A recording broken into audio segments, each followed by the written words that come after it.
The land will yield its produce. You will eat until you have enough, and you will live there securely.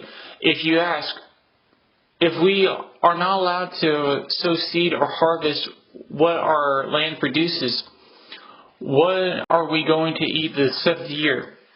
Then I will order my blessing on you during the 6th year, so that the land brings forth enough produce for all 3 years. The 8th year you will sow seed, but eat the old stored produce until the 9th year. That is, until the produce of the 8th year comes in, you will eat the old stored food. The land is not to be sold in perpetual, is not to be sold perpetually, because the land belongs to me. You are all only foreigners and temporary residents with me. Therefore, when you sell your property, you must include the right of redemption. Leviticus 25:19 through 24.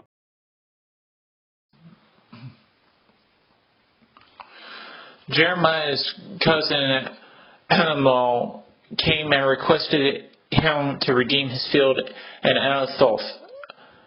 Now this would not have been advantageous, as Anathoth had fallen to the Babylonians. This was the case for most of the kingdom of Judah, making it pointless to buy, sell, or redeem houses, fields, or vineyards. However, witnesses were called to witness the sale of the field for 109.55 in silver, and its verification, though the signing of 2 copies of the purchase contract and the sealing of the official copy purchase contract. Jeremiah then handed the purchase contract to Baruch the son of Neriah and instructed him to place the sealed and unsealed copies in a clay jar. After giving the purchase contract to Baruch son of Neriah, I prayed to Adonai, Adonai Elohim, you made heaven and earth by your great power and outstretched arm.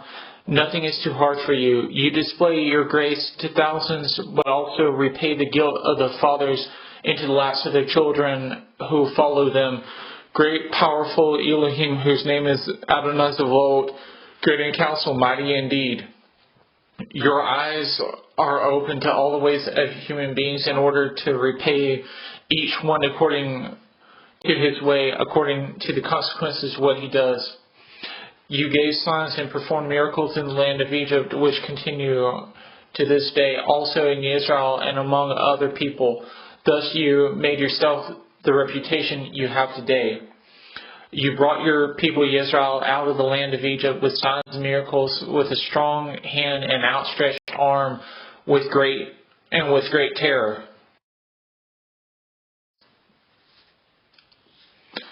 Then you gave them this land, which you have sworn to their ancestors that you would give them, a land flowing with milk and honey.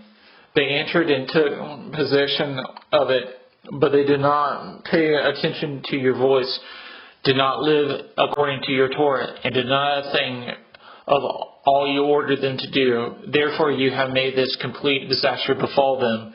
The siege works are already there. They have come to the city to capture it, and the city, by means of sword, famine, and plague, is being handed over to the Kasdim, fighting against it.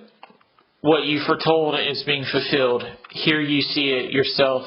Yet you, Adonai Elohim, has said to me, buy the field for money and call witnesses, even as the city is being turned over to the Kasdim. Then this word of Adonai came to Jeremiah.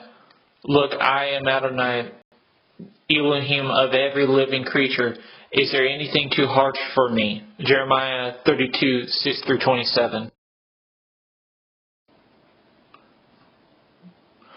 Due to human perspectives and expectations on the Christian walk contradicting the king's perspectives and expectations, Paul addresses that it does not matter if a man was circumcised or uncircumcised, or a slave or free citizen. This is to settle the debate about the value of circumcision in the church, and that the physical condition of a person has no bearing on their spiritual condition. 1 Corinthians 7:21 through 24.